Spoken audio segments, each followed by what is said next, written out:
Good evening, and welcome to the March 5th meeting of the Planning Policy Commission. I want to thank all of you for coming. It's really exciting to see real people in the audience, so thank you very much.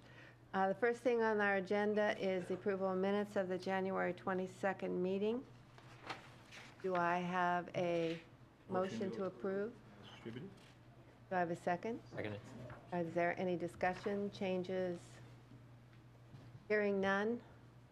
All those in favor of approving the minutes, please say aye. Aye. Opposed? Tonight, we're going to continue on our last leg of discussing the comp plan. And first on the agenda is Trish, and she's going to update us on the changes and what's going on. So Trish, please take it away. And I'll pay special attention to the redesignation rezone letters that I bet most of you received, and that's why you're here.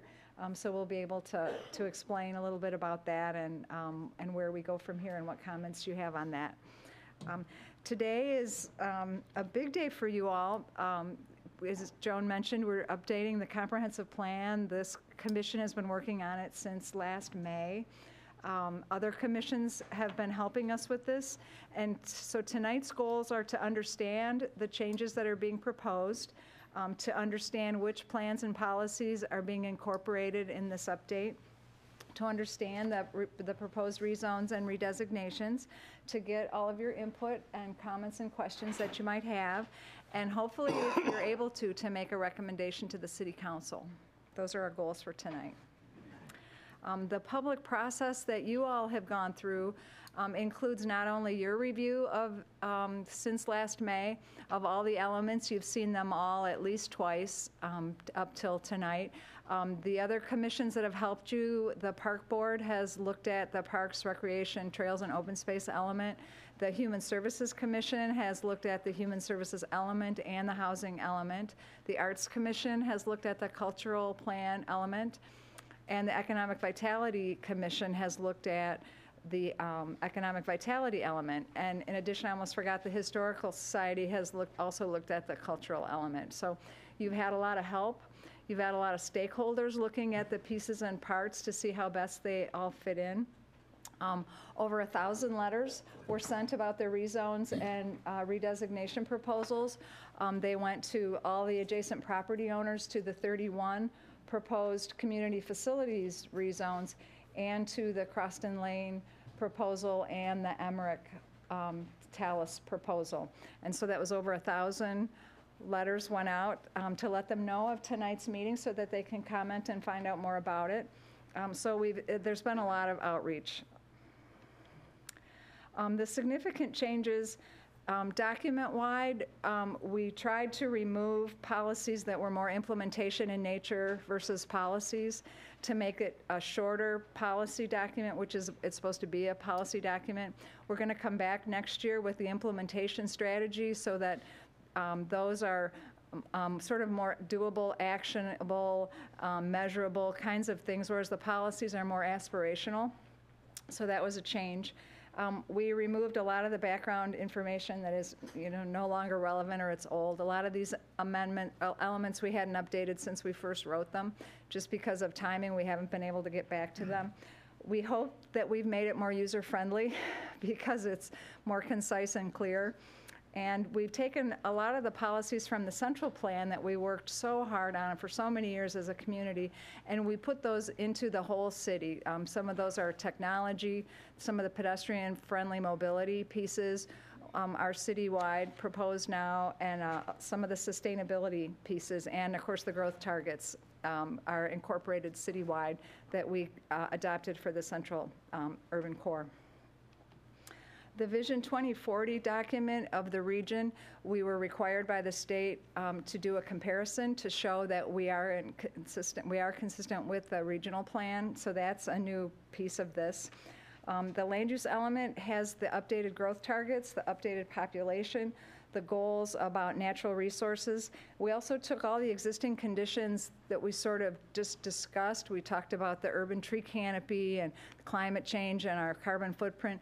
And there was just this big discussion, but they weren't connected to policy. So we took all the discussion and we actually put it into the policy so that we could refer to it and council could use those as decision-making guidance instead of just sort of being a descriptive piece of the issue. So we think that'll make it a more user-friendly document. The housing element had a lot of good changes. We had some help, again, from Human Services Commission and ARCH that we work with. We updated a lot of the information. We talked about how infill should be more compatible with what the existing neighborhood is like. We're going to create a housing strategy plan for implementation next year to help us meet our housing goals. We added the language about pedestrian friendliness and walkability. And again, we put the housing targets and the housing goals from the central plan. We incorporated that as well, with them remembering too, though, that we have to have a jobs housing balance too to help us with our transportation goals as well. Transportation element, we just came out of the council's concurrency update that took a good long time and a lot of public outreach for that.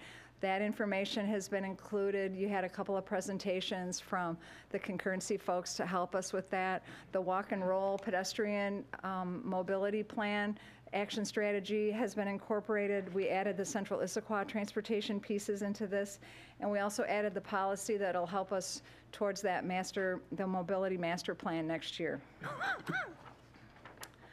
There are a few transportation tweaks that we made just this last week when we realized that Sound Transit has yet another long-range plan, of which we were happy to be included in another one, so that it's always good. And so we included that, mentioning that, as well as the maps where we're again mentioned. This helps us in our goal as a regional growth center, and it helps us in our goal of someday having light rail out here.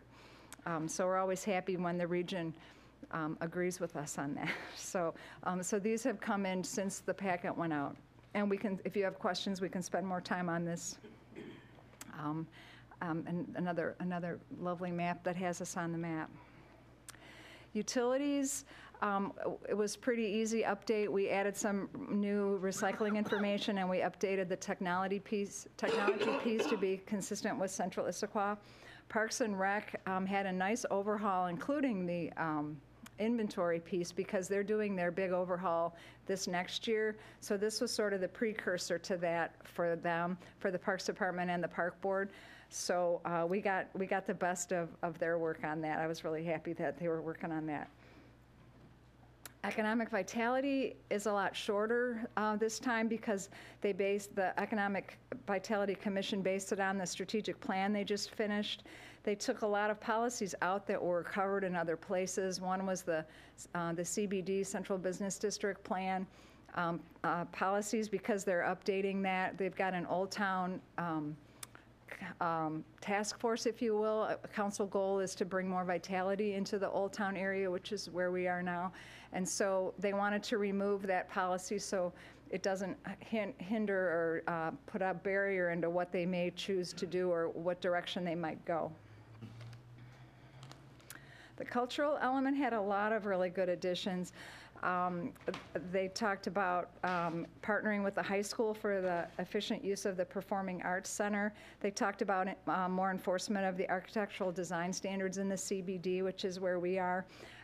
They talked about supporting and promoting local talent and to foster greater understanding of our past and present and our heritage.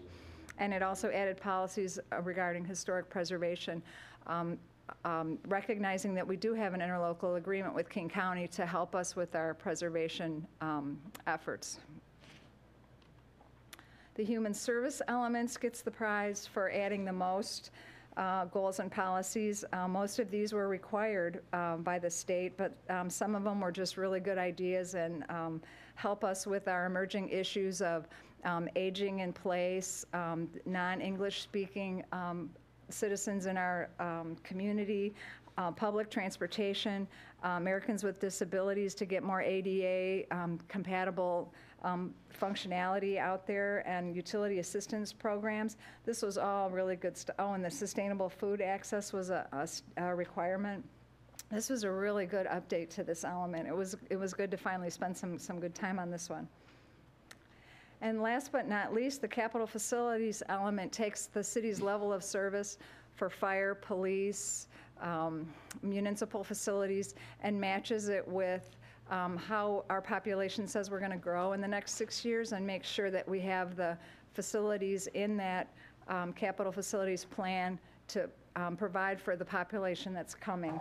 And in all the level of service calculations, the only thing that's starting to be in the future is that we're going to need more public safety space, probably by 2019, because the police are starting to outgrow their facility.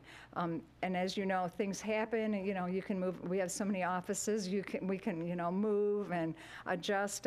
But this element is something that helps the council decide where do we need to start investing, what changes do we need to make in the near future so that we're able to provide for growth and housing and jobs that are in our targets.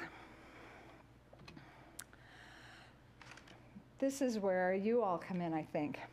Part of what the city did this year, we own a lot of property, and the council asked us to do an inventory of all that we own to see if we had any surplus property that we either didn't need anymore, that we wanted to get rid of, or what all was out there. Do they have facilities on them? Do they have parkland on them? What's out there?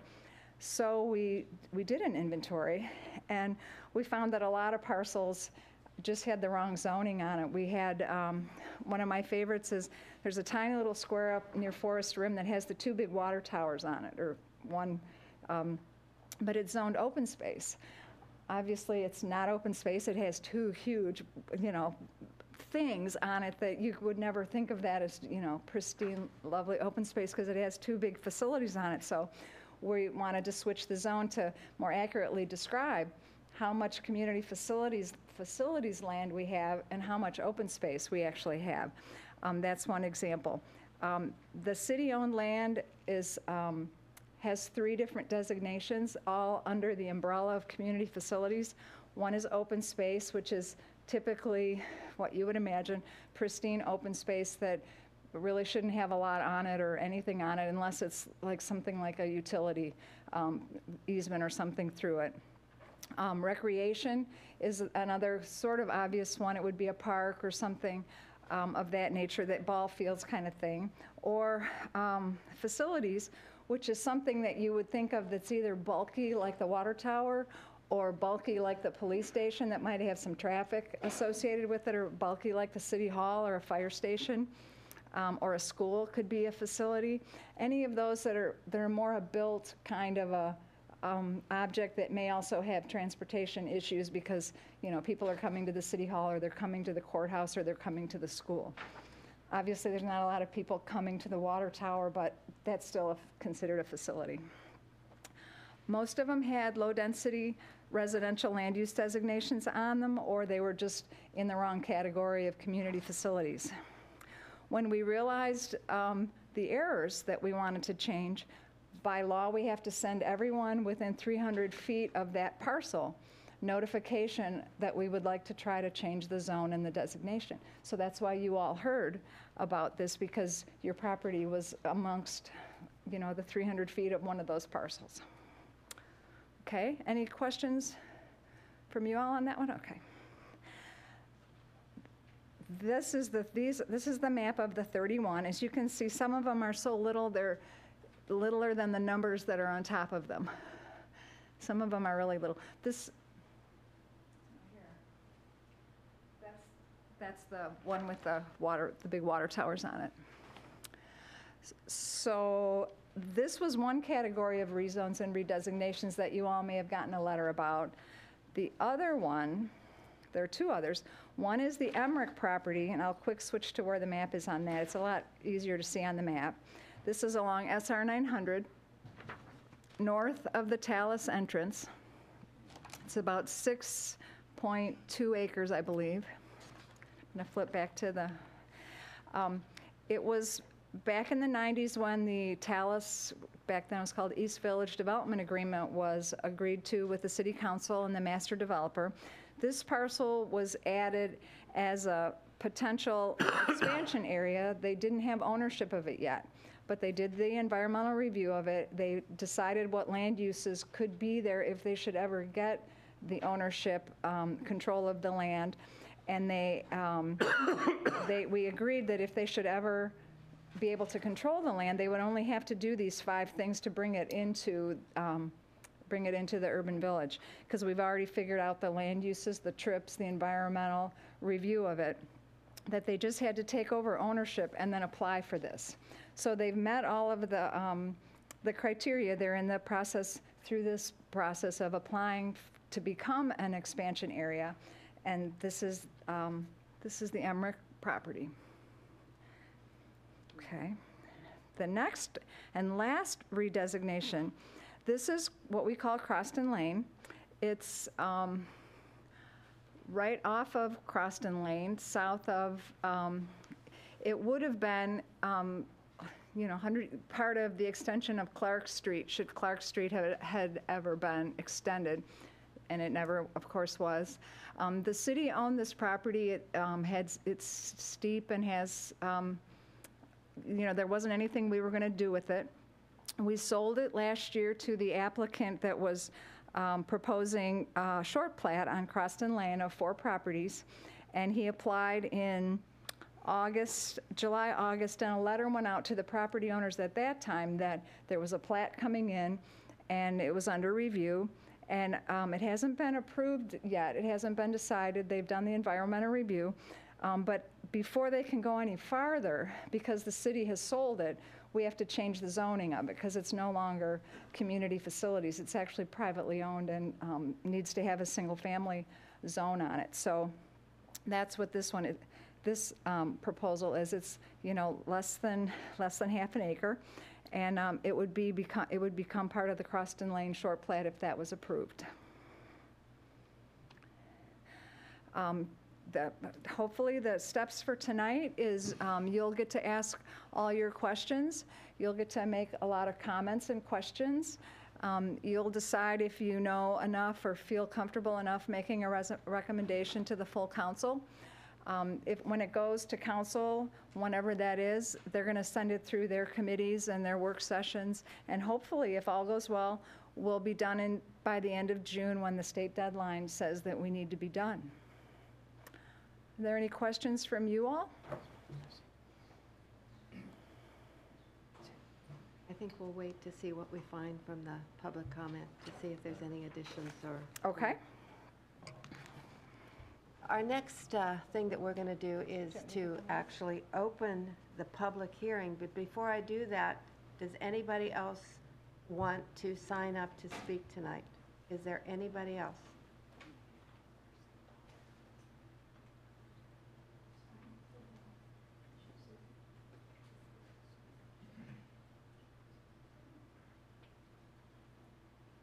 They're limited to 5 minutes? There will be a My question, I asked, will you be taking questions, or Yes. will you be taking short questions as opposed to a speech? We'll, I'm not think, sure of the process. I haven't been to one of these meetings before. And do I just put my hand up and ask a question? well, what you're going to do is go to the microphone and Okay, ask the question fine. so that our millions of listening audience can hear you and be part of the Fine. discussion. So you'll see how it flows, and Gotcha. absolutely, you have the right to, your comment is like, your question is like a comment, so we will incorporate it into it. So are we still signing up? Yes, we're still signing up.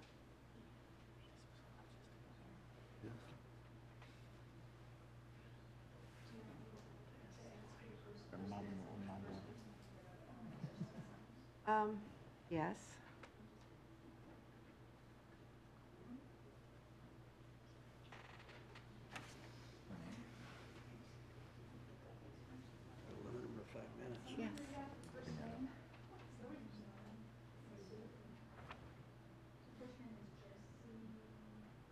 You ever watch? I do not. Person would be first. Jesse?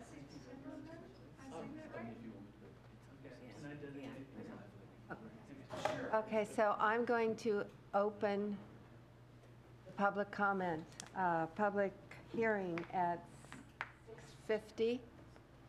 I want to reinforce the fact that each one of you will have the opportunity to speak, but you will be limited to 5 minutes so that we can get everybody in tonight. So, who is first? John Bryan. Come to the microphone.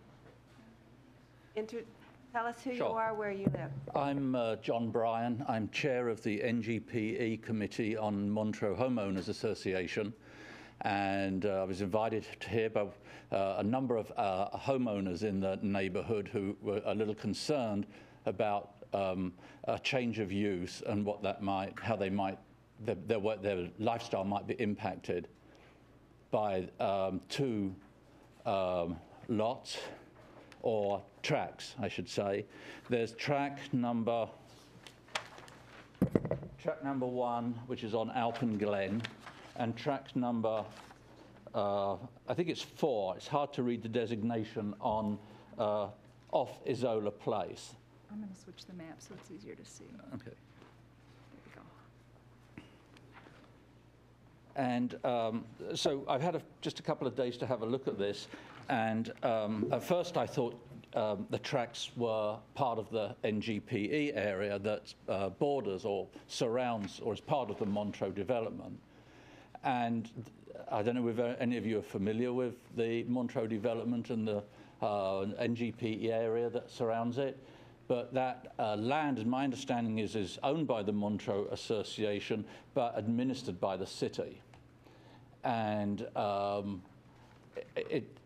it's still not absolutely clear to me the ownership of these tracks. I think one is track G and one is track B.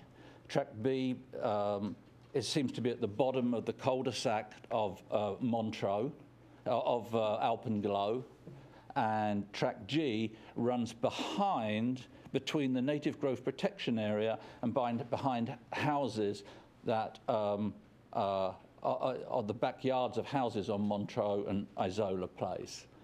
So my question, knowing I've only got 5 minutes, my question is this just a technical change that you are doing, or is there going to be a change of use which might involve you turning it into basketball courts or recreation areas? No, these, all 31 of the community facilities rezones are technical changes. There are no proposed changes of use to any of these properties. We're just trying to correct things for the papers and for tax purposes, and so that's why these are being done. No change of uses are being proposed. Oh, well, So what were they and what will they become? They're all different. I mean, some were zoned single-family duplex, some were zoned single-family suburban. No, just talking Oh, about the Montreux. those right there? Those two detention are ponds. single-family suburban, and they're being proposed as community facilities. So when, a clarification question. So when he said number 1 and number 4, does those represent the numbers here on our, I'm assuming those are the... okay. Yes. they say, From the- yes. yeah. I'm reading from the letter, and it was hard to tell whether it was a 2 or a 4. I believe if you're talking about the furthest one to the west, it's number 2. Yeah. Yeah, that would be the Montreux So it's area. number so- 1 and 2 in Montreux, Yes. right. Okay. So essentially, if there's no change of use, I really don't have any more questions. Okay. If it's not going to be built on, that's all. No, it will All not. right. Thank you. You're welcome. Who's next? Oh, I don't Who has the,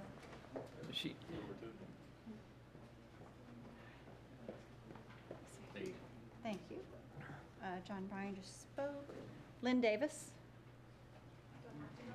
Yes, you did. And is there anyone else who'd like to sign this? Anyone else? Okay. Hi. The number please 24. state your, Oh, I'm state your sorry. name and your address, please. Lynn Davis, 420 Southeast Evans Lane, Issaquah.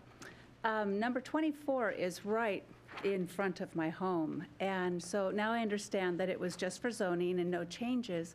But my question is, in the future, is there any purpose for it? Or, because it's basically just like a gravel strip next to the road, or would it possibly be sidewalks since we're right next to Clark? What could the use be? Well, it's .09 acres. It's not even I a know, it's tenth of an teeny acre. weeny. So, aside from potentially some sort of access easement or maybe some underground lines or something, no, nothing would be built on top of it So I would that I can never imagine. have to worry about it then. Never say never, but not in my lifetime, so. Okay, yeah. awesome, that's all I have. Okay, Thank you. you're welcome.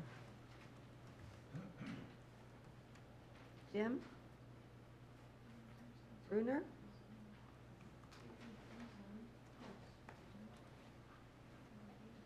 I'm Jim Brunner, 520 Wilderness Peak Drive.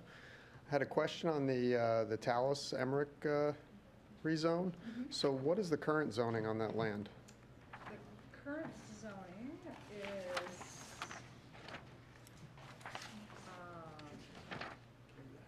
Low-density residential. you guys can probably. Conservancy residential. Conservancy residential. 1 per 5, conservancy residential. And what's the new proposed zoning? Urban residential. And what's the difference between that? They can do, because of the environmental review they did with the development agreement. Sorry. Is the red light on? Here. Hello? Hello? I thought it, okay, there I am. Sorry. It can be between 6 to 12 developments on the, per acre. It's a sort of a constrained site. It's certainly not a flat valley kind of a site, but it's proposed that it can be anywhere between 6 and 12 units per acre up there on the 6 acres that it has. So basically, the proposal is to increase the housing density on that plot. Correct. And again, the environmental review and the traffic counts were already done back when they did all of the Talus development agreement. Traffic counts? Right, they had to do the traffic concurrency and all the mitigation and environmental review back when they did the development agreement. So we have no traffic problems in Issaquah? I didn't say that. I would never say that. So But again, they've already done their review for it, for the thought that someday they would be able to bring it into the urban village. What year was that done? It was in the 90s. Okay, so in the 90s, a traffic review was done. And it's now 2014, 2015. I understand there's some traffic issues in Issaquah. Rezoning land for higher density, what's the impact on that? Well, when they bring their project in, because again, they haven't brought a specific project, they've just requested that the land be brought in. They haven't actually proposed a project on it yet. We would take a look at it then, and I would imagine, I haven't seen anything, but we would review it against the environmental review that was done back with the development agreement to see if it's, similar or not similar, or how that would be. I'm concerned about raising the density on that property. I mean, I think we've all seen the Great Wall of Talus going up, and it doesn't really enhance our community, I don't think. Some may disagree on that. And slapping a higher density neighborhood into that, what is now trees, I don't think will enhance the area either. I'm guessing that others here feel the same way. Right, and sadly, if in your case, the decision was made by council that if they could do these 5 things, if they could take over ownership, and they're not getting additional density there, they're using the density that they've already had approved in the Talus Development Agreement, and they're allowed to put some of it there. No, It's not like additional from what they've already been But approved. we're rezoning that land from Correct. the density it's at to a higher density. Correct. And we're basing that on a traffic study that's 20 years old. Yep, that's the beauty and the detriment of development agreements, is that 20-year lifespan, things can change and things can stay the same, and it's a contract between the master developer and the city. And we think that's the right thing to do for the city. Apparently, we did in the 90s when we Yeah, but approved it's it. 2015 now. Do we Right. think it's the right thing to do now? Right, that's not for me to say. So that's my question to the council. It's a good question. Thank you.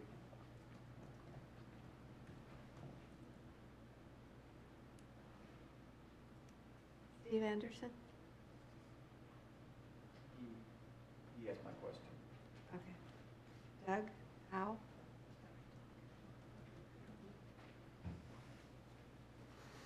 Hi, I'm Doug Howe. I live 1085 Greenwood Boulevard, southwest Squawk Mountain, adjacent to the little sliver parcel 27.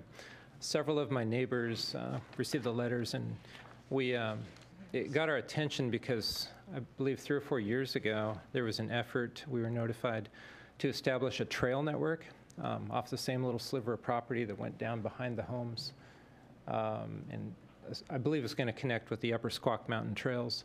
So my question is the rezone of 27, which into community facilities, which is listed on page 1 as purposes include hiking trails, is there any effort to initiate a new hiking trail? Because 27 doesn't connect to any other public land. It would have to go through basically our backyards to get up to the upper trails of the mountain.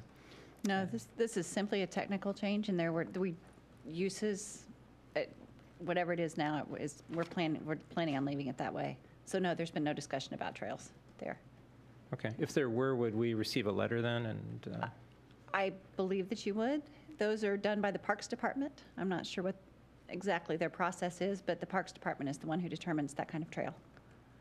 If a trail were to go through private property, though, we would need to be notified? Yeah, absolutely. Definitely. Absolutely. Okay. Thank you. Neat.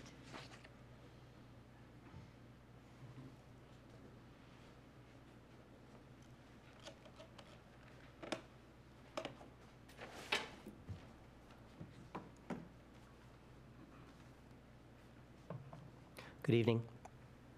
Vineet Wahi, 2661 Northwest Pinecone Place in Issaquah. I'm here to speak on behalf of some of our neighbors. Our homeowner association is not yet fully formed, as we are still waiting for 2 houses to be built or completed and then sold, and then I think the homeowner association will transfer from the developer to the homeowners.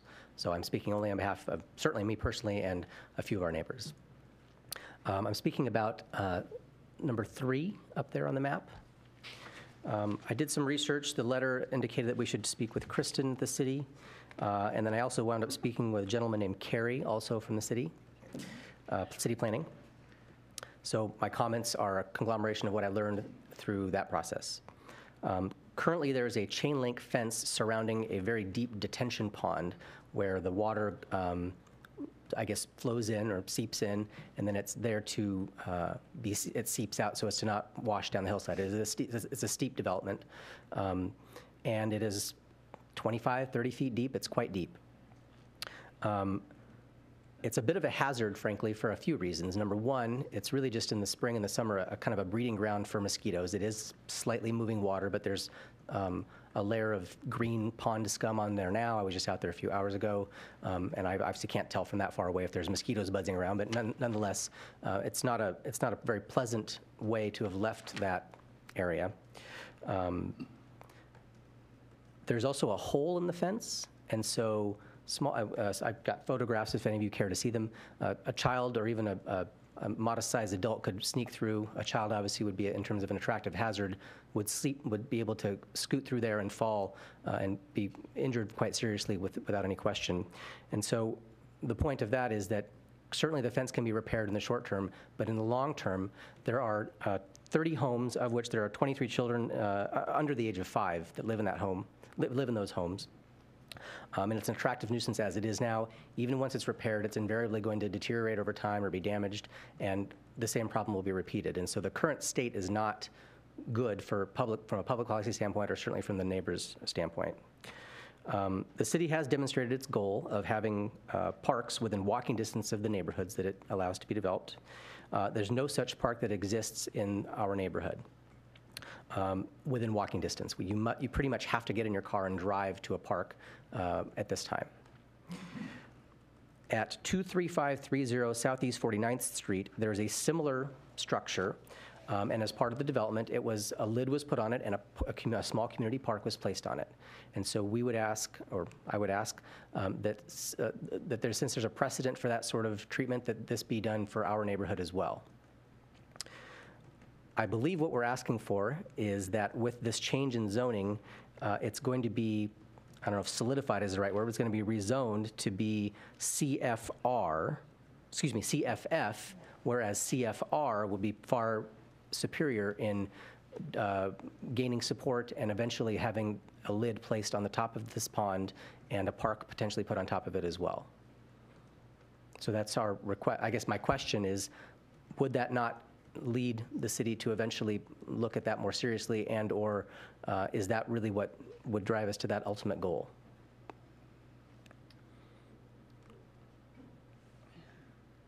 Since you talked to him, did you want to? Well, I'm thinking. Well, I'm the one, I spoke to someone earlier about this on the phone, and I said, I am not a detention pond specialist, so he needed to talk to Carrie, which apparently he did, or you did. I did. I believe it was me, yeah. And Carrie said that this was an acceptable way to treat it. I mean, I can talk to him, but. He actually was very kind and contacted the consultant that did the actual engineering works for originally for this detention pond, and it is structurally capable of handling a lid being put on it, not just in isolation, but there would need to be either piers or some sort of steel reinforcement that would go across it, but that it is possible for a modest, by Public Works standards, cost. Okay, because this is it's a much bigger process than rezoning it to recreation. So, especially if it's something that the city is expected to undertake as far as the cost goes, because especially a lid is not inexpensive. So that part of it is not something that I can answer right now. Sure. But formally changing it to recreation, I suppose this could be the formal request. Right, and the other piece, even if it was zoned facilities, because it's a stormwater pond, even if it was covered over with a recreation facility, it's still a stormwater facility as well. It's sort of a mixed use, it would be a multi-use. And another angle maybe we could go for is that the Parks Department is updating their big plan in this next year, and that would be a brilliant comment for your neighborhood to make. See how easy this would be for our neighborhood to have a walkable park is to put it right over your stormwater facility. Sure. And I'll make a note to ask them tomorrow, how would it help them for you to ask? Do they want to talk to you about your thoughts for that, or what's the process to Sure. do the next step of turning that into it? Because I'm sure it would have to get on the city's budget, proposal to allocate the money for something like that. But Right. I certainly cannot speak for anyone but myself personally, but there's two reasons why I think this would be, two additional reasons from a financial standpoint why this would be beneficial. Number one, if it were, so again, this is very loose numbers. The estimate that would be that it would be approximately $100,000 to $150,000 to put a lid on top of it, and I don't know whether that means just now we have a concrete lid or if there's some sort of covering that's reasonably attractive while waiting for a park, quote unquote, to be put on there. So I think that's the scale we're talking about. It's not $1 million and it's not $25,000. It's about $100,000 to $100,000 plus is the off-the-cuff guess. And I was told that there's something called a utility local improvement district, which is effectively a private activity, a private bond, if you will, that the neighbors would vote on. If there was a majority, then if the city were to make a contribution, it's right next to the Bentley House as well. Potentially, they would benefit because their view is now, for several of their residents, a pond, basically, an unattractive concrete bunker. And so presumptively, by doing that, and I understand there's rules about how much property taxes can increase by, but this would increase the public coffers over time by increasing property values for at least 70 residents, 70 units, if you include the Bentley House plus the immediately surrounding neighborhood that's there. And that's just our little neighborhood. If you extend it a little bit further, it's probably another 100 homes. So obviously, it's arguable, well, how much would it increase it by, and what would the property tax increase be, et cetera, et cetera. But my suspicion is that there's a strong motivation both from a public policy standpoint as well as from the neighborhood to have a park there. Right. As I mentioned, we have so many small children, and right now we basically just have them play in the street. And there's nowhere else for them to go unless we want to get in our cars and drive, and that really destroys the neighborhood feel. So when it's a nice day, you'll find 15 kids in their little trikes or just running around with dogs, and that's not an ideal scenario. So, and if you leave your email for us, we'll get you connected with the parks folks to see how or if we can move forward with that, because it's not a bad idea to use it in more than one way. Thank you. Thank you. And is just leaving it on that sign-in sheet adequate? Yes. Sure. Yes. Okay. Thank you. That's a long-range plan, but fixing the fence is not. Right, I have that down too. The fence is a So short-term we are plan. going to continue We're on gonna with follow at up on least both. doing that much. Yep. If you'd like, I can show you the picture now or afterwards, or offline, whatever is, if it's valuable. Let's do it afterwards. Right. Sure. Matt Mattingly?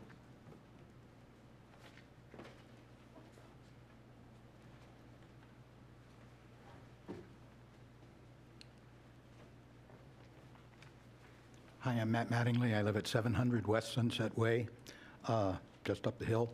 And I'm here to speak on behalf of the Emmerich Estate. I represent them, and Mr. and Mrs. Emmerich unfortunately died some time ago. Some of us who've been here as long as I have, since the 70s, remember that traffic was not a problem in those days.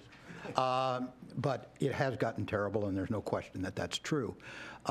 Neither is of interest as the heirs and the estate is concerned. When they were originally approached by the original developer of Talus, they elected not to sell to Talus at that time. And they elected that because they had a very they had their own home there. They were elderly people, had a very prosperous nursery there. I think most of us, if you've been here any time at all, bought fuchsias and begonias from them. Nonetheless, they were promised at the time that if they did not oppose Talus and the Talus development, that they would be included in this ultimate expansion to Talus, and that would then enhance the value of the property for their children and grandchildren. If they had sold it originally, then it would have gone in at the zoning that is now being considered, because that was already approved. And what I guess they don't understand, and I would like some explanation perhaps from you guys, when this was already agreed to, already approved, vetted forever and a day, as they always are, why in the dickens isn't it done now? Why can't, because if we postpone it, and we postponed it now for 3 years, part of that is certainly no fault of the city of Issaquah, because the economy was in the toilet. But nonetheless, we've postponed it because now we're told I got to go through zoning and all the rest. Why? It's already approved. It's a lengthy process, and if we can't get construction started, then we've got to wait another year, and all of that is very, very upsetting and costly to the heirs. Right. Well, I can understand what you're saying. This was the first, there were 5 criteria that Exactly. you all agreed to, and one of them was that the master developer had to approach the city and say, remember that agreement we had, we're ready now. That was done, and they're here now. That was done some time ago. Right, well, we didn't hear that. They had to come and say, we're ready now, and as soon as they said we're ready, which was in December, we said, we'll be done by June. You'll have an answer, yes or no, by June. So I have an executed earnest money agreement 4 years ago when they became in possession of the property and said that they talked to the people in charge and were told they would have to go through a rezone. Which is true, that we were asked in this But the December. rezone had already been approved. Well, it was approved with the criteria that they had to approach the city to ask us, and we were just asked in December. And they did approach the city. Well, the gentleman, anyway. Right. Anyway, the heirs have asked me, and they're in Kansas and all over the place, had asked me to please come and see if I can find out why this thing has been stalled for so long and why they can't settle their estate. Well, we acted on it as soon as we got the request in December. We put it on the docket in January. In all deference to the gentleman who raised the question, I think it's important to know that density is already allowed. It will not change. It will change on that particular parcel, but it will not change the density that is allowed in Dallas. It's simply a transfer of location of the density. Right. And therefore, any traffic that you're concerned about is going to be there, whether it's going to be there from a different location or the same location, no problem. Also, the heirs and family had a roadway or an entranceway, a driveway, put in to access the property rather than that real steep climb up the hill that we had to make when we were buying fuchsias. And it was put in by the county, and it's in, it's ready to go. So it will be a legitimate intersection as opposed to a windy driveway. Anyway, thank you for listening. I'm still confused. Thank you.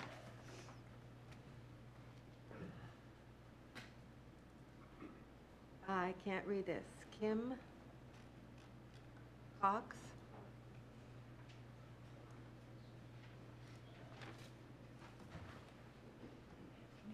And Barbara, are you both together?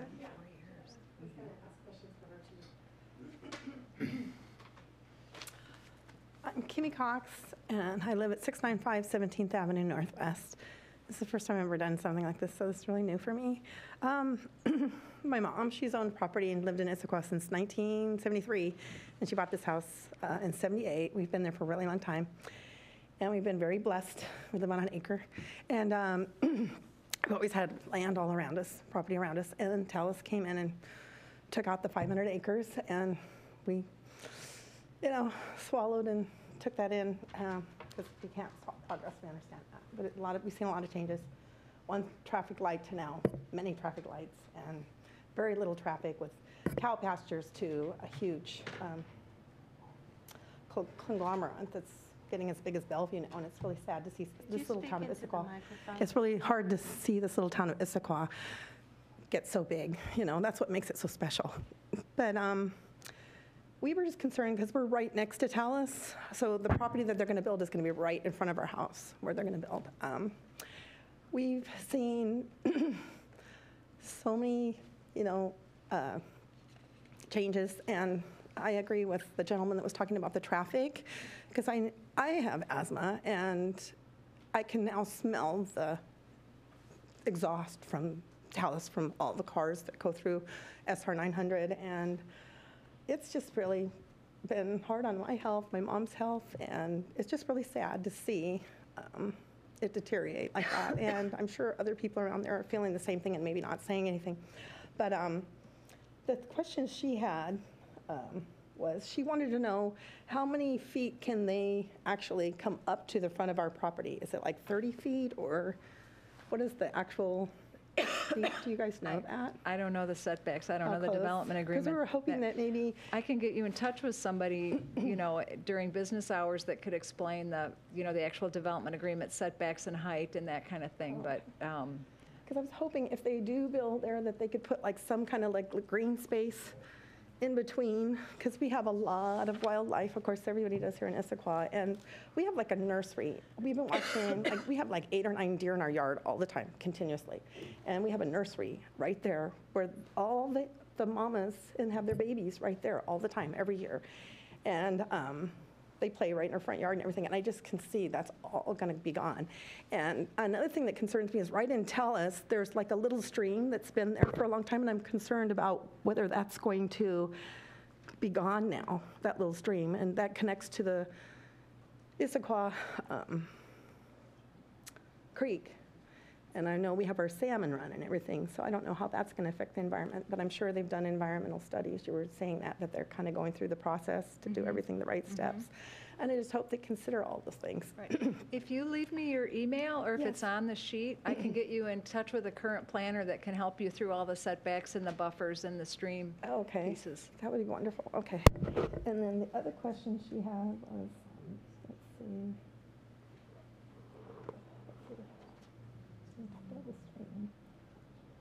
She just wanted to know about zoning 9200. Has that changed, or is that the same? The zoning I hope I'm saying that correctly. on SR 900? You said you had a question about whether is it single-family dwelling?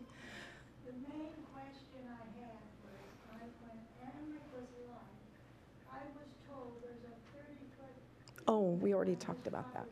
between Issaquah and the county. Has that changed? And to restate that for the record, your question was whether the 30-foot easement has changed that was on that property? Between the county and the city of Issaquah. Before Dallas and all this stuff came. Right. I would imagine, and we can check on this, but I would imagine that when it was annexed, that anything that had to do with the county would have become the city jurisdiction because it's no longer in the county. But again, an easement is something that we could check when you came in to actually see your property and the setbacks and buffers and the stream. We could actually figure that out when you come in and, you know, we kind of go into the weeds on it. And recently, just last year, we put in a long driveway, like about 600-foot driveway up to our property. And I'm just wondering if they're going to be using that now to carry their big construction trucks up that driveway and stuff. We put a lot of money into it. I was just kind of concerned about that getting all tore apart. On your private property? It's between SR 900, next to the other people's property up. It's an easement road that we went ahead and paved the whole thing and paid for it, even though it's on other people's So property. these are specific questions that Right. we really That we need can't to answer ask. Oh, tonight. okay. But before you leave tonight, I know you wrote your email down here, but would you also give Trish your phone number so that, not now, Oh, okay. so she can make sure that she's contacted and you get the answers that you want? Because I know the city wants to make sure that everything is done right. Thank you. I appreciate that. I appreciate you guys listening. I guess that's all my questions. Thank you. Beth? Britt? Good evening. I'm Beth Britt. I live at 320 First Avenue Northeast, Issaquah, which is right in the heart of Old Town Issaquah. I'm here tonight specifically about the map number 13 and 14, which is right in the neighborhood where I live. I will say that, you know, after receiving the letter, thank you very much. I did go and started to dig through the comprehensive plan documents, and wow. So, thank you guys for all the hard work that's gone into that. So I just really want to reflect that it's clear that a lot of hard work and thinking has gone into that. On map number 13 and 14, my question is really just understanding why the zoning change is what it is. And just trying to understand, like, how it's currently being used in a way that reflects the new zoning change. So the reason for the zoning change, right now they're zoned single-family duplex, which shows that they are privately owned and could be developed as single-family duplexes, but that is not the case. They are owned by the city. Mm-hmm. And as far as I can tell, they're used by access. It was a little hard just for access or something. It's kind of hard to tell. It looks like one of these might have been a right-of-way extension at some point. Number 14, number 13 would be too small. But it looks like that might have been what that was for, but it's not being used as that. So this is just a technical change, just to show that it is publicly owned and used for public purpose. But when I read the definition of CFF, it says that includes uses that generate high levels of traffic. These are all single-family residences. I mean, because I live there, right? These are all single-family residences on a dead-end street. Mm-hmm. And that's true for both 13 and 14. Mm-hmm. They're right against the creek, Mm-hmm. right? I mean, we're probably 100 feet from a creek, and, you know, there are children riding bicycles. I mean, I'm just trying to understand CFF, right? The high use, the high impact zoning. It's also because it's a facility like a Right. utility line or there might be something underneath it that's a facility that, I mean, certainly a water tower or a police station could not be built on either of those. But that is one of the categories, though, the high traffic for bigger sites that could have something like that. This looks like it's either there's utilities under it, or as Kristen said, it was a right-of-way, which is considered a facility kind of versus open space where, you know, nature and that kind of thing, or a ball field. You know, it's certainly neither of those. Okay, so there, in the development plans, I couldn't find anything in the comprehensive plan, that would reflect building some structure there. And I can't imagine how you could on No. 0.03 and 0.08 of an acre. There are no plans to change any of the uses on any of these properties. It's just technical changes Okay, for paperwork. okay, all right, thank you. Thanks. Thanks for coming in. Yep. Betsy Grant?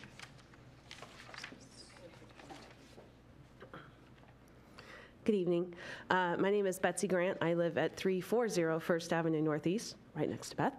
And my question is about 13 and 14 as well. 13 is in the front yard of my property, and 14 is on the backyard of my property. And I've heard and listened to everything you've said, and I understand that there's no current plan to use those properties for anything. But my primary concern is if you change your mind in the future and you decide to make a plan to use that. 14 you can't really do anything with, because quite honestly it ends at another piece of private property and it doesn't connect to the creek or anything like that. So I can't imagine anybody ever wanting to do anything like that except for maybe extend a utility, which wouldn't interrupt my life. But 13 connects between the end of our street and Dogwood Street. And so potentially somebody could change their mind and want to use it for a sidewalk or something like that, because the land is big enough for that, which would cause traffic in our neighborhood to increase. So my question is, or one of my questions is, does the CF facilities designation allow for that use if you decide to change your mind and use it? And I understand that there's no current plan to change it, but I'm more concerned about 5 or 10 years from now. If it has this designation, you say, oh, it's a facilities, we could just slap a sidewalk in there anytime we want because it already has that designation. Is that allowed for in that designation? It is, yes. So if you want to, you could come in and put a sidewalk in there and connect between the end of our road and Dogwood Street. Yes. Okay, so is there another designation that you could give that property that would not allow that? And whether one of the open space or recreation or some other designation besides the facilities that would allow that without further comment? There is, but we still do, as Trish mentioned earlier, there is the possibility that there is a utility underneath there. Okay. That we would need access to, and if that is the case, it would have to be facilities. Okay. So we would need to go and check that first. Okay. But yes, that is a possibility. So before this is agreed to, can somebody look into that and see if that's indeed the case? Because I'm very concerned about that. And your email's on there? It is. So I can email you back? It is. Okay. The other thing that is of concern is having additional traffic if the use is changed in the future, is there's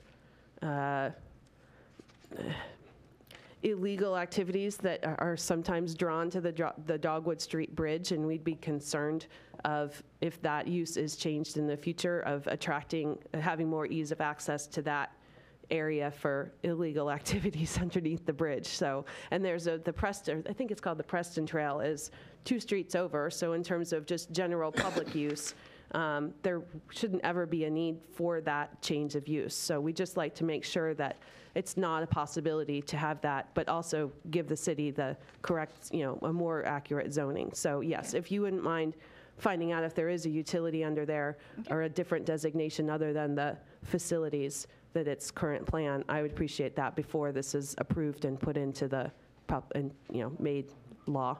Okay, I will check into that. and get Thank back you. to You're welcome. Thank you. Jim Daniel?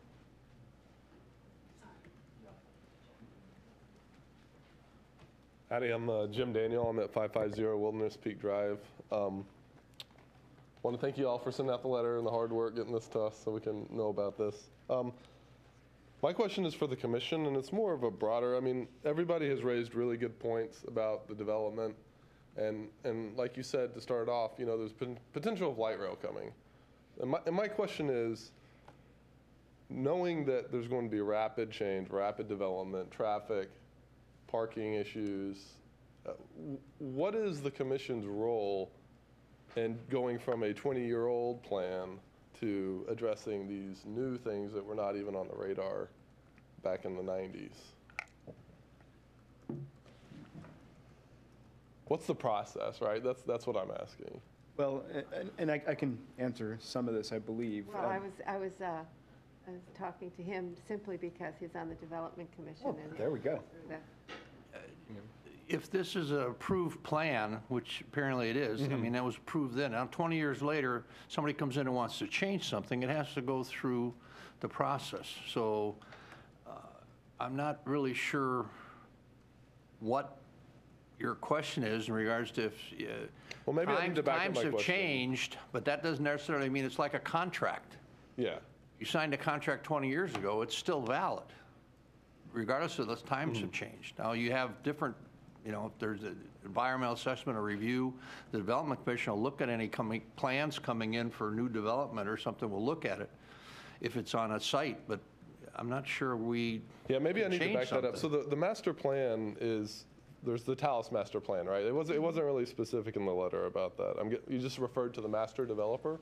Is that specifically for the Talus property? Right, that's the property owner that's responsible for the development of all of Talus. Okay, yeah, and I was thinking more about like the surrounding area of 900, right? Because it's not just Talus, it's Talus, it's where the nursery is, it's Tibbetts, it's all of this that's going to be affected, piece by piece or more so as it goes. And were any of y'all here last summer when we had the, what was the big controversy? It was the Talus trees thing. Yes. Anybody hear about that? I can only imagine what it's going to be like if these properties pop up that block the views there. And that's kind of feeds into my question is like, what's the process?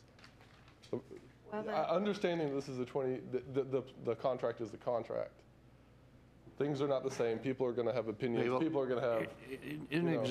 I'm not sure this answers your question. Last night we had a 2-hour Development Commission meeting on a property up on the Issaquah All City Road and Highlands Drive. There's a little wedge of property up there. And there's a company that wants to install or build a memory house, 60 beds for Alzheimer's patients, basically a clinic. Yeah. So they want to put it on this chunk of property. It's two different pieces of property. There's wetlands there. The whole process has gone through a number of meetings with the Planning Department. Last night was a community conference with the developer and the Development Commission. And we looked at the design. There are design criteria. We looked at setbacks for the wetlands. We looked whether or not the parking was sufficient for the number of beds. All this goes through the same process. And how many trees were there? And there's a tree rule in regards to how many trees you can cut down or have to replace, and how many you have to retain. All those factors are looked at by the Development Commission before these things are approved. I don't know if that answers your question. That's a great answer because it leads me to did that process happen 20 years ago, or is that what we're going through right now for this parcel? And I'm sorry, is it 1-1? Or is it 4? The Emmerich? Oh, Emmerich is different. There's an urban village. Yeah, the urban village, right? Urban Village Commission that looked at all these issues when Talus and the Highlands were developed. They viewed all those things with the city at the time it was developed. Okay, yeah, that's why I thought it was a great answer because it leads to that. So you're saying 20 years ago, that was. I'm sure, I don't know if they looked at the same criteria, but I know they looked at all those things when they established those two urban village concepts. Right. And as you mentioned about the trees last summer, of course, no one could have imagined. Yeah, I had no dog in that fight. Right, and how things were developed, and that's why the Urban Village Commission reviews the actual projects as they come in to make sure, are they consistent or not with the deal that we made, back then? Does it fit with the environment? Does it fit with the traffic? Does it fit? And sometimes they fit, and sometimes they need to get tweaked so that it better fits. And so it's sort of a two-ended process is you set the policy direction and what you want to see happen there, and then as the pieces come in, you make sure they fit into the puzzle that you thought you were building. Okay, so I think we're getting closer to answering my question. That's outstanding information. When is the part, you said as the pieces come in, when does that happen? Like, is that the design proposal when the developer comes and says, I want to build, here Right, it is? that would have been when like parcel 7 for Talus would have come in before the the Urban Village Development Commission and said, we want the wall and we want it to be this big, and the community and the UVDC said, well, the wall can't be this big, it can be this big, and so it sort of got fit back into the puzzle. So that people would feel better about it and feel that it met the process or the original vision a little bit better. Okay. But yeah, it's sort of a two-step, you get it's sort of like that, I want to go on a vacation, and it's wonderful, and then you have to do all the details. Well, can I go to Europe? Well, maybe I can't, but can I go to Canada? That's still international. Can I, and you sort of winnow it down, and then, you just get into the details once you get closer to actually doing the puzzle. Okay. And I'm not sure if when Emmerich comes in, if it'll go to the Urban Village Commission or not. I'm not that familiar with the development agreement. And is there an example of an urban village that exists in Issaquah that you can point us to? The Highlands is an urban village. Okay. Talus is one. Lakeside is one. Yeah, it's confusing because Highlands has an extensive amount of retail in it that Talus does not. Yes, Talus hasn't gotten theirs yet. But it totally falls under the same. They're similar, designation. yeah. Okay. Talus does have some commercial up there, and the original plan called for office, that yeah, we're for still waiting for offices that. and so it is a more commercial area up there. So yeah, it is land unit development. Right, and Highlands waited a long time before their retail. The market was finally there for the retail, and Talus is waiting for the market for their office Okay. piece. All right. Thank you all very much. Good questions, though. Thanks. Yeah. Did I get everybody who wanted to speak? Sorry, that was first on the list, but Oh, okay. I'm sorry, I skipped over you. I thought he was speaking on your behalf. Okay. No, he I asked apologize. He asked to He be was, and then I skipped. changed No, my that's mind. okay. And I'll be quick. No worries. Jesse Timmermans, 18106 Northwest Montreux Drive. I live just, I guess, in front of number 2.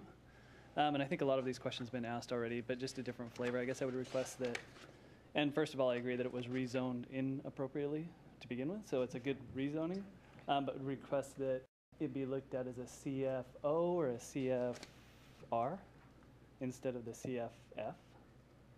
Okay, the same as I said earlier, I will go back and check. If it's CFF, it's usually because there is a utility think there. is, yeah. So I will go back and check, and I have your email. So Good. I can All email right. you and let you know. Perfect. Okay, Thank you. you're welcome. I just want to I reiterate. think there's one other gentleman wants to speak. Oh, I'm on the next page. I've never had this before. Darren, please come to the microphone. Thank you. Darren Pugh. I represent Talus Management Services. We are the master developer for the Talus development currently. Here to speak on behalf of our request to include the Emmerich property as part of the Talus development agreement. As you've seen, the Emmerich property is approximately 6.2 acres. The Talus development originally started at something in excess of 650 acres. Currently, there's 180 acres that are under the development agreement itself, which includes all of the parcels that are either currently under development, have been developed, and or are to be developed, which includes the office and commercial component that you discussed. The Emmerich parcel was contemplated under the original development agreement, then known as the East Village Development Agreement, currently the Talus Development Agreement, as an expansion parcel. So it was identified, reviewed, and contemplated to ultimately be within the Talus development. As was stated earlier, at that time, the owners, because they were still using the property, chose not to participate in the development at that point in time, but chose to be a potential participant in the future when it made more sense for their particular situation. Currently, Talus is entitled to 1,760 residential development units. The actual build out to date, including what's going on in parcel 7 and 8, which are the two, actually parcels 7, 8, and 9, which are the 3 remaining development parcels that are under construction and have gone through preliminary plat in the last 6 months and are under construction. Including those parcels, there's only 1,400 out of the 1,760 residential parcels that were identified under that agreement that will actually be built out. So under the current proposal, we still have 300 plus units that are in excess of what was approved under the original development proposal. So this kind of speaks to some of the traffic issues, some of the things that were contemplated at the time. The Talus development improved all of the SR 900 improvements from Newport Way all the way past the development and into Talus. It also extended water, sewer, utilities, and everything up SR 900 as part of the 1,700 units. Those have not been built out. Relative to the Emmerich property, they've not been built out in total. So again, we still have 300 units that were contemplated for traffic, sewer, water, all of these other utilities. They've not been utilized at this point. So we're underdeveloped at this point in time. Again, specific to the Emmerich property, this is 6.2 acres in total. The request is simply, at this point, as Trish has pointed out, is a process to just first bring it into Talus and have it be under the development agreement. So that requires a request, a comprehensive plan change, so now it's under the regulations that are consistent with the development agreement for Talus. As far as the development itself, the designation that for the parcel as an expansion parcel was low-density residential. I think Trish did say 6 to 12 per acre. That's a maximum, and that's a range that is put on there. The reality for this particular parcel is because of the topography, most of the back half of the property is a steep slope that's undevelopable. There is a small stream drainage ditch that comes through into the pond that limits development. We're probably looking at something around 15 single-family residential units, something in the 25, maybe 30 townhome units maximum. So as a percentage basis, this is, 1.5 to 2.5% of the entire development entitlement that was provided under the Talus agreement. So it's really a minor amount of residential units, and certainly was contemplated as part of the original development agreement and falls within that 1,700 units that were entitled. So I don't think that's a huge impact. The specifics of this particular piece relative to Talus are, number one, it sits well below Talus. It doesn't have access from the current Talus, what I consider to be the main body of Talus. It accesses on its own private driveway off of SR 900. It does not access through anybody else's property, so it would basically have a single drive into this small parcel to access this kind of small, kind of outcropping of residential units. It's adjacent to what is currently the drainage facilities that for the main body of Talus, what we call the sand filter and pond 5C down at the bottom. There's also a shop facility. So relative to adjacent uses, there is potentially a residential use on the north side of the property. To the west and to the south are both Talus parcels that are undeveloped and will always be undeveloped. So the impact of this particular property is really very minimal relative to both traffic, adjoining properties, and all of the other concerns that we've raised, and it's really a minor expansion that was approved and contemplated under the original development agreement. So if you have any questions, I'm happy to answer that. I appreciate your time. I think you've made a good presentation. Thank you.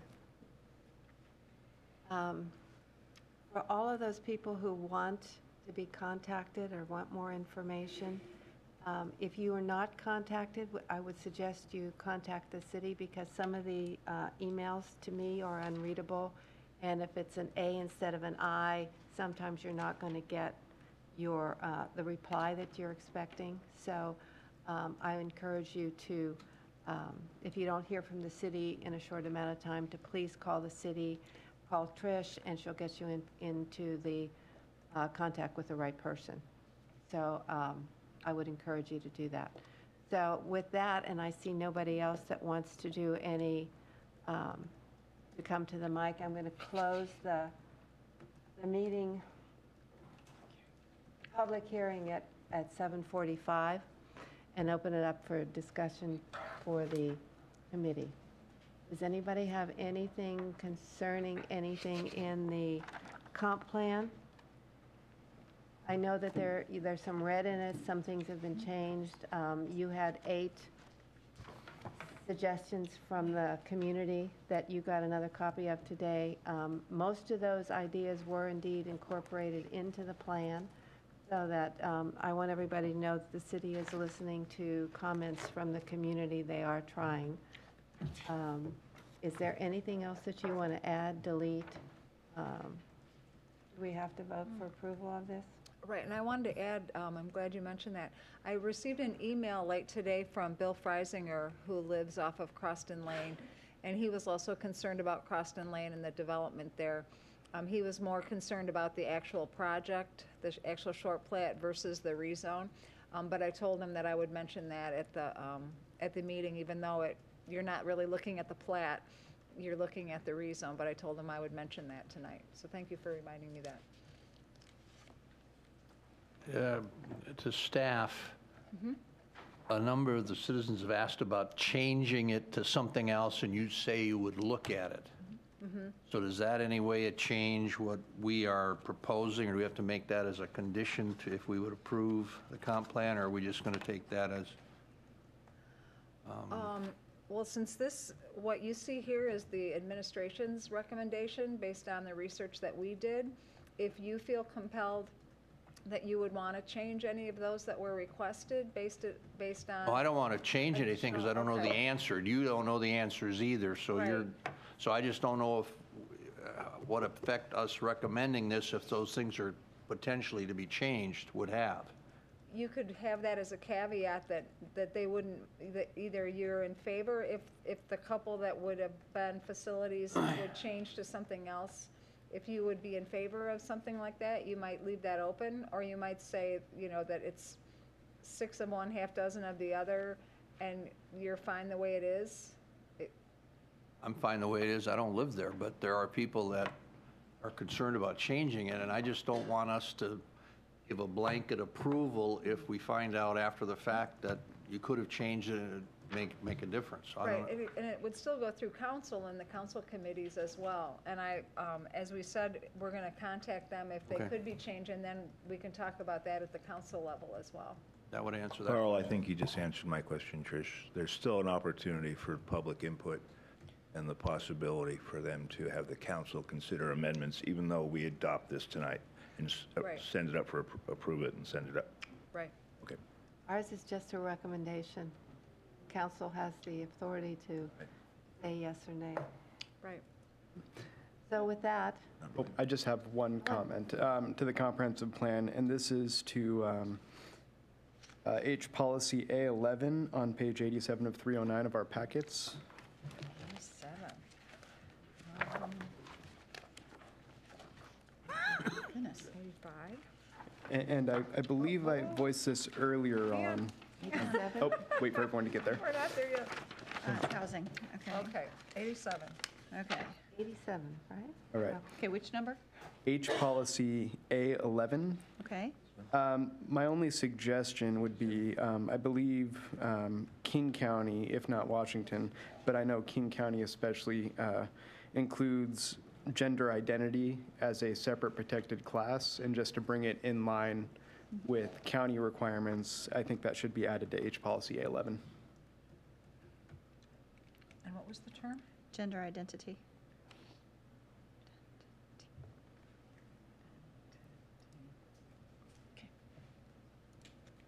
But other than that, I would recommend approval as well. Okay, I'll add that in the actual. Add one change, Housing. the motion to. I have to have a motion to accept. All that work. So, make that motion. You made the motion? I'll second that motion. All those in favor to add gender identity to policy A11? Aye. Aye. Motion approved. So if we sign off on this, it will be with that change? which you can change in the body of the information. Right. Yes. Okay. So with that, I need a I'll make a motion to approve it as amended. second. Did I hear a second? That was Um, 3 seconds. Any further discussion, just to verify that? I do want to say, to thank you to the staff. I mean, this is a really detailed process and a detailed plan that, is it a perfect plan? No. But is it a good plan and a start of a good plan? I think we're pretty well there. I think it covers just about everything in the city that they need to do to look at, with the comments of the people of the community, if there's anything that they want to change, or, things can change for a reason. And I think there have been a lot of good reasons that people have brought to the meeting this evening, so thank you very much. So with that, all those in favor of accepting the comp plan with the one change, please say aye. Aye. Opposed?